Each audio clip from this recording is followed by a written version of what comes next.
That is my X wife. ആ സമയത്ത് ഞാൻ വേറൊരു ഡി പി, എന്റെ ഒറ്റയ്ക്കുള്ള ഡി പി ഇടാൻ പാടില്ല. അതായിരുന്നു റൂൾ. ദാറ്റ് രണ്ടുപേർക്കും ഒരേ ഡി പി മാത്രമേ ഉണ്ടാവാൻ പാടുള്ളൂ. തീർച്ചയായിട്ടും. ഞാൻ ഒരു ഫ്രണ്ടിനെ ആഡ് ചെയ്യുന്നതിന് പോലും എനിക്ക് ഫ്രീഡം ഉണ്ടായിരുന്നില്ല. ഫേസ്ബുക്കിൽ ഞാൻ ഒരു ഫ്രണ്ടിനെ ആഡ് ചെയ്യണമെന്നുണ്ടെങ്കിൽ it should be a consensual act. അതിന് ടോക്സിക് എന്നൊന്നും പറയാൻ പറ്റില്ല. അത് അതിനേക്കാളൊക്കെ കൂടുതലായിരുന്നു.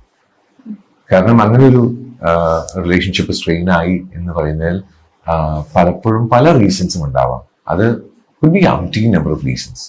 അതുകൊണ്ട് ഡി പി വെച്ചിട്ട് ഒരാളെ പലപ്പോഴും ഞാൻ പറയും, സ്വന്തം ഫോട്ടോ ഡി പി മാറ്റരുത്, എനിക്കത് എഫക്ട് ചെയ്യും, ഇറ്റ് ഹേർട്സ് മീ അലോട്ട്. പക്ഷെ ഐ നെവർ ഇൻസിസ്റ്റ്. മാറ്റിയാലും ശരി ആയിക്കോട്ടെ, അവിടം വരെയാണ് നമ്മുടെ സേഫ് ലിമിറ്റ്.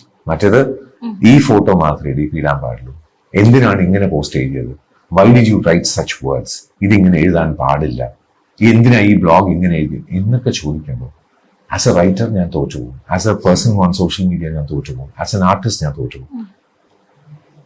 അതിന് if people find it fancy that അയ്യോ എന്നെ തന്നെ ഓർത്ത് നിൽക്കുന്ന ഒരാൾ ഇല്ല, അങ്ങനെയാണെന്നുണ്ടെങ്കിൽ I would have had a normal life. ഉണ്ടായില്ലല്ലോ. ബേസിക് ലോജിക് അല്ലേ.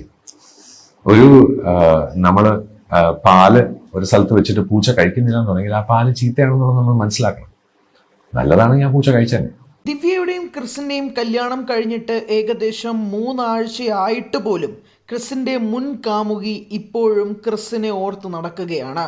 ക്രിസിന്റെ കൂടെയുള്ള ചിത്രങ്ങളും ക്രിസിന്റെ കൂടെയുള്ള വീഡിയോകളും ഒക്കെ തന്നെ സമൂഹ മാധ്യമങ്ങളിൽ പങ്കുവെക്കുകയാണ് ക്രിസിന്റെ മുൻ കാമുകി. എന്നാൽ ഈ കാമുകി വളരെയധികം ടോക്സിക് ആണെന്നും ടോക്സിക്കിനും അപ്പുറമാണെന്നും ക്രിസ് മുൻപ് അഭിമുഖത്തിൽ പറഞ്ഞിരുന്നതാണ്.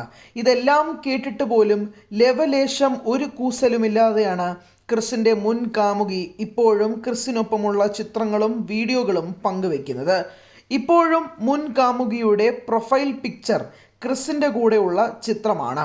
ഇരുവരും പ്രണയത്തിലായിരുന്ന സമയത്ത് എടുത്ത ചിത്രമാണ് ഇത്.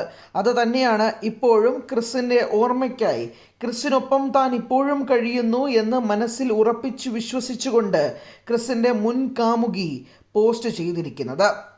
ക്രിസ് തന്നെ വെളിപ്പെടുത്തിയിരുന്ന പ്രധാനപ്പെട്ട കാര്യം, ഈ റിലേഷൻഷിപ്പിലായിരുന്ന സമയത്ത് തനിക്കിഷ്ടമുള്ള ഒരു ചിത്രം പോലും പ്രൊഫൈൽ പിക്ചറാക്കി വെക്കാൻ മുൻ കാമുകി സമ്മതിച്ചിരുന്നില്ല എന്നുള്ള കാര്യം. പല കാര്യത്തിലും തൻ്റെ ജീവിതത്തിൽ റെസ്ട്രിക്ഷൻസ് ഉണ്ടായിരുന്നു എന്നും ക്രിസ് തുറന്നടിച്ചു പറഞ്ഞിരുന്നു. ക്രിസ് മുൻ കാമുകിക്കെതിരെ പറഞ്ഞ കാര്യങ്ങൾക്കൊന്നും തന്നെ ക്രിസിൻ്റെ മുൻ കാമുകി മറുപടിയുമായി രംഗത്തെത്തിയിരുന്നില്ല എന്നുള്ളതും വസ്തുതയാണ്. ഇത് എതിർത്തുകൊണ്ടോ ഇത് സമ്മതിച്ചുകൊണ്ടോ ക്രിസിൻ്റെ മുൻ കാമുകി ഇതുവരെ ഒരക്ഷരം മിണ്ടിയിട്ടില്ല. എന്നാൽ പോലും ഇത്രയും വിമർശനങ്ങൾ വന്നതിന് ശേഷവും, അതെല്ലാം സോഷ്യൽ മീഡിയയിൽ വളരെയധികം വൈറലായതിനു ശേഷവും ഈ ചിത്രങ്ങൾ സഹിതം പങ്കുവെച്ചുകൊണ്ട് തന്നെയാണ് ക്രിസിൻ്റെ മുൻ കാമുകി ഇപ്പോഴും ക്രിസിനെ സ്നേഹിക്കുന്നത്. ചോദ്യം ഇതാണ്, എന്തുകൊണ്ടാണ് ക്രിസും മുൻ കാമുകിയും ബ്രേക്കപ്പ് ആയത്? ക്രിസ് സൂചിപ്പിച്ചതുപോലെ തന്നെ ടോക്സിക്കിനപ്പുറമുള്ള റിലേഷൻഷിപ്പ് തന്നെ ആയിരുന്നുവോ അതിന് കാരണം? അല്ലെങ്കിൽ അതിന് പിന്നിൽ മറ്റെന്തെങ്കിലും കാരണമുണ്ടോ? ദിവ്യയും ക്രിസും പ്രണയത്തിലായിരുന്ന സമയത്തും ഇരുവരും തമ്മിലുള്ള റിലേഷൻഷിപ്പ് മുന്നോട്ട് പോയിരുന്നു. ഇങ്ങനത്തെ ചോദ്യങ്ങളും സംശയങ്ങളും ഒക്കെ തന്നെ പല കോണിൽ നിന്നും ഉയരുന്നുണ്ട് എന്നുള്ളത് തന്നെയാണ് വസ്തുത.